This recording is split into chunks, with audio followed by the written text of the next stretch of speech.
ওকে আমি খুব ভালোবাসি। ওকে খুন করতে চায় ওরা, ওর সিকিউরিটি তুলে নিতে চায় বিজেপিকে বলে। আমি সব খবর রাখি, যদি কোনো রকম সিকিউরিটি তুলে নিয়ে ওর প্রতি কোনো হামলা হয় তাহলে কিন্তু আমি ছেড়ে কথা বলবো না, প্রশাসনকে জানিয়ে রাখলাম।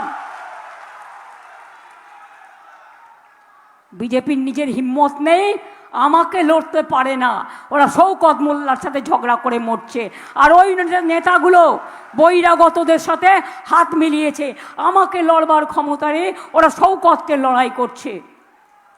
আমি যদি বাহাত হই, শওকত আমার ডান হাত, এটা মাথায় রাখবেন।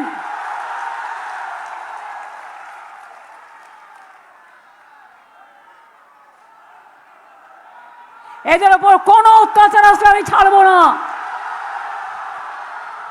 বিজেপির নেতারা 20টা করে গাড়ি সেন্ট্রাল ফোর্স, 30টা করে গাড়ি নিয়ে আর পুলিশ নিয়ে দিল্লির ঘুরে বেড়াবে, আর শওকতদের সিকিউরিটি কেড়ে নেওয়া হবে। কারণ BJP vanish washing commission order দেবে। মনে রাখবেন, মানুষের জীবন নিয়ে খেলবেন না, মানুষের নিরাপত্তা নিয়ে খেলবেন না। আমার সিকিউরিটি তুলে নিন, যদি সেরকম হয় আমি আমার সিকিউরিটি তুলে নিয়ে আমি শওকতকে দিয়ে দেবো। দেখি আপনারা কি করতে পারেন।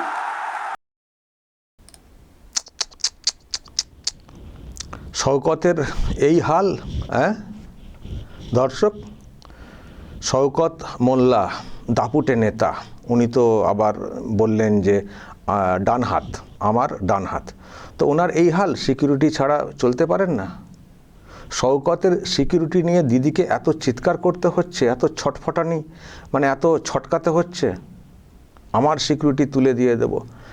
মানে শওকত মোল্লার সিকিউরিটি ছাড়া হাঁটতে পারেন না, চলতে পারেন না, থাকতে পারেন না। কি নেতা হয়েছেন? হ্যাঁ, মা মাটি মানুষের নেতা, মানুষের সঙ্গে মিশে থাকার কথা, সেখানে আবার ইনিও অনেক কথা বলে থাকেন, আমি মা মাটি মানুষের নেত্রী। উনি আবার ওনার নিরাপত্তা নিয়ে কথা বলছেন, আমার সিকিউরিটি তুলে দিয়ে দেব।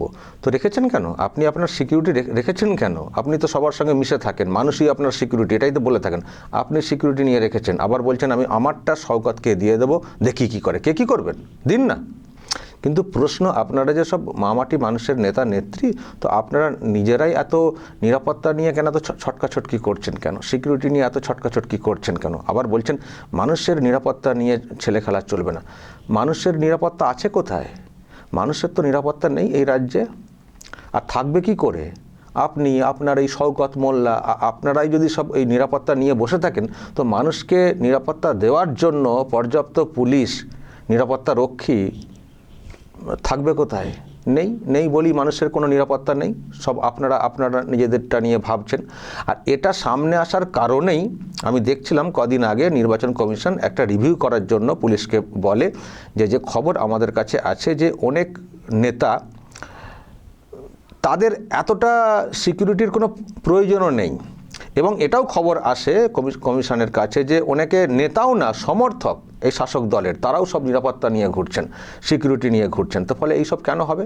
তো ওইগুলোকে রিভিউ করতে হবে, কাটছাট করতে হবে, করে একটা রিপোর্ট দেওয়ার কথা কমিশন বলেছিল। সেই খবরটাই হয়তো উনি বলছেন, এবং সেখানে শওকত মোল্লার নামটাও হয়তো আছে। তো উনি বলছেন, উনি দুটো কথা বলছেন, আমি বুঝতে পারছি না যে কোনটা অ্যাকচুয়ালি উনি বলতে চাইছেন বা কোনটা ঠিক।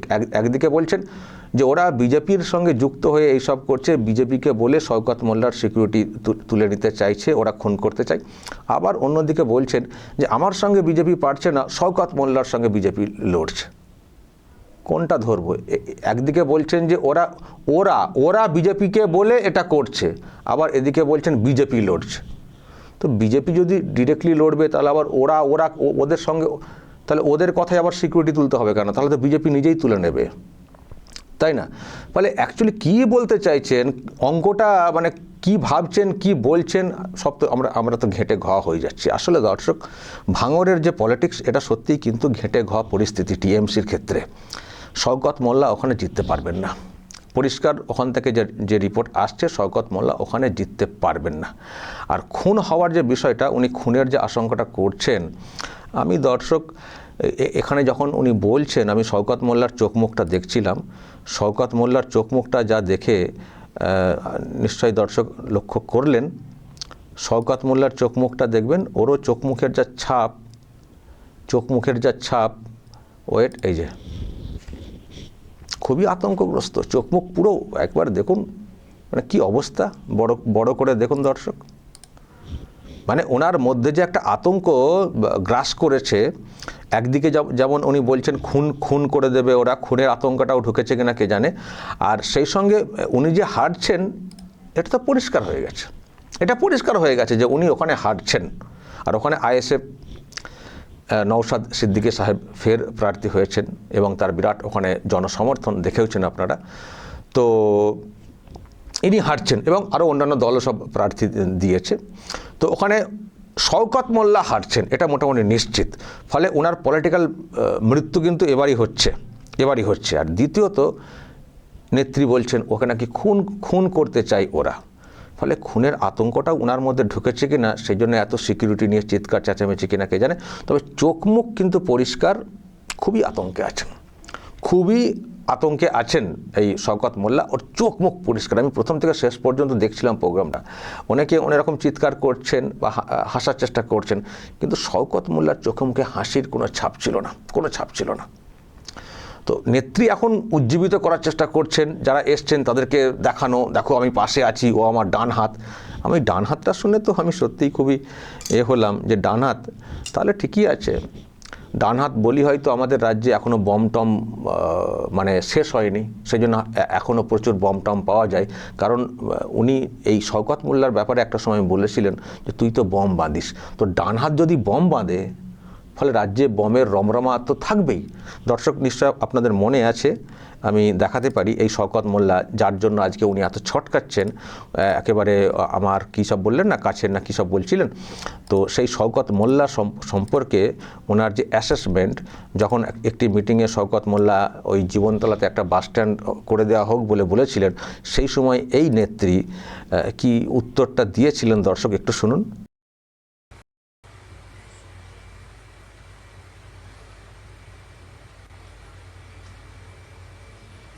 বল ক্যানিং।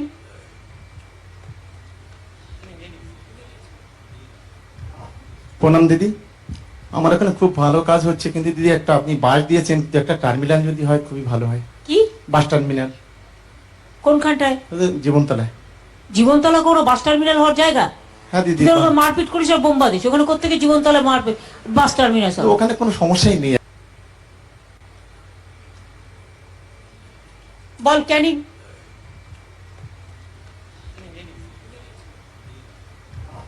প্রণাম দিদি, আমার এখানে খুব ভালো কাজ হচ্ছে, কিন্তু দিদি একটা আপনি বাস দিয়েছেন, একটা টার্মিনাল যদি হয় খুবই ভালো হয়। কি বাস টার্মিনাল? কোনখানটায়? জীবনতলায়। জীবনতলা কোনো বাস টার্মিনাল হওয়ার জায়গা?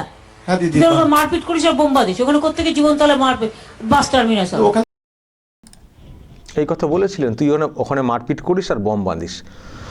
তো এখন তো আমরা পরিষ্কার বুঝতে পারছি যে কেন আমাদের রাজ্যে বমের কালচার শেষ হয় না, কারণ ওনার ডান হাত তো বম বাঁধে, তো সেটা উনি নিজেও জানতেন তো ভালো করে। তো সেই এখন বম বাঁধার যিনি কারিগর, তাকে এখন বাঁচাতে হবে। তো এখন তার সিকিউরিটি দেখুন, এইরকম লোক হলে এর সিকিউরিটি দিতেই হবে, কারণ এরা তো তার মানে নেতা না, বম বাঁধেন যারা, তার মানে তারা তো দুষ্কৃতী, তাদের জীবনের একটা শঙ্কা থেকেই যায়। এবং হয়তো উনি সেটা বুঝেওছেন, হয়তো সেই জন্য এত চিৎকার চেঁচামেচি। বুঝতে পারছেন কাকে রক্ষা করতে চাইছেন ইনি, আর যারা এসছেন তাদের কাছে একটা আশ্বাস বাণী দেওয়া, দেখো একে আমি নেতা হিসেবে রেখেছি, আর আমি পুরো সিকিউরিটি থেকে শুরু করে সব করছি, সুতরাং তোমরাও পাশে থেকো, একটা বার্তা আর কি যারা ওখানে এসছেন। আবারও বলছি, নেত্রী এসব বলছেন বটে, শওকত মোল্লার চোখ মুখটা দেখবেন, ওনার চোখ মুখে কিন্তু কোনো স্বস্তির ছাপ নেই। উনি পরিষ্কার বুঝে গেছেন আমার ইহকাল পরকাল সব ঝরে, মানে এবারে আমি ভোটেও হারবো, পলিটিক্যাল মৃত্যু। আর নেতৃত্ব বলেই দিচ্ছেন সিকিউরিটি নেই, তার মানে তো মানুষের জীবনের সঙ্গে খেলা। মানুষ তো না ওনার নেতা, মানুষের তো আবার বলছি মানুষের নিরাপত্তা বলে কিছু নেই। ফলে উনি বুঝে গেছেন যে আমার হাল কিন্তু খুব খারাপ হয়ে যাবে, ভোটে হারার পর যে আমি কী করবো। আর আমারও কোথাও আশঙ্কা দর্শক, নেত্রী যখন ফিল করছেন, ওনার কাছে তো অনেক খবর টবর থাকে, ফলে হলেও হতে পারে ওনার জীবনের কিন্তু একটা আছে, কিন্তু প্রশ্ন আর কত নিরাপত্তা দিয়ে রাখবেন? উনি তো এমনিতে হেরে যাবেন, হারার পরেও কি সিকিউরিটি দেবেন নাকি? আর এদিকে বলছেন প্রশাসনকে আমি বলে দিচ্ছি, বলে কিছু হলে দেখে নেব। আর কোথায় দেখবেন? আপনি তো নিজেই থাকবেন না, কবে দেখবেন? 4 তারিখের পরে তো আপনি কোথায় থাকবেন সেটাই তো এখন প্রশ্নের। আপনার ভাইপোকে তো খুঁজেই পাওয়া যাবে না, আর আপনি আর কি করে দেখবেন? এটা ঠিক রেজাল্টের পরে শওকত মোল্লাকেও এলাকায় খুঁজে পাওয়া যাবে না। দেখবেন দর্শক, এবং ভালো করে লক্ষ্য রাখবেন, যখন ভোট গণনা হবে শওকত মোল্লা ঠিক কোথায় আছেন ওনাকে দেখতে পাবেন না। যখন রেজাল্ট দেখবেন খুব খারাপের দিকে যাচ্ছে না, শওকত মোল্লা ঠিকই খুঁজে পাওয়া যাবে না, দেখবেন দর্শক। আর যদি সত্যি শওকত মোল্লাকে পেয়ে যান এলাকার মানুষ ওই সময়ে, আমি জানি না ওনার বিরুদ্ধে যেসব অভিযোগ আছে, তখন আমরাও সেটা নিয়ে আমরাও ভাবি যে কি হবে ওনার। যাই হোক, দিদি এখন ভাবছেন, ওনার ডান হাত, ওনাকে ভাবতেই হবে। তো সেই ভাবনার কথা উনি আজকে প্রকাশ করে এসছেন, ভাঙড়ে গিয়ে জেতানোর কথা বলেছেন। আবারও বলছি, ওনার অন্য কে কি বলছেন সেটা না, শওকত মোল্লা যেহেতু ওখানে ঘুরছেন, প্রচারে নিশ্চয়ই আছেন, তো সেই সব থাকার পরে ওনার চোখ মুখের যা অভিব্যক্তি দেখছি, সেটাই যেন কোথাও বলে দিচ্ছে শওকত মোল্লা গন, ওনার আর ফিরে আসা হচ্ছে না। কিন্তু আর জীবনটা নিয়ে সত্যি আমরা খুবই সংশয়ে আছি যে জীবনতলাতে ওনার জীবনটা দেখতে পাওয়া যাবে কিনা। দর্শক বলবেন যদি আপনাদের এই নিয়ে আর কিছু বলার থাকে, অবশ্যই বলবেন কমেন্ট বক্সে। নজর রাখবেন আরামবাগ টিভিতে।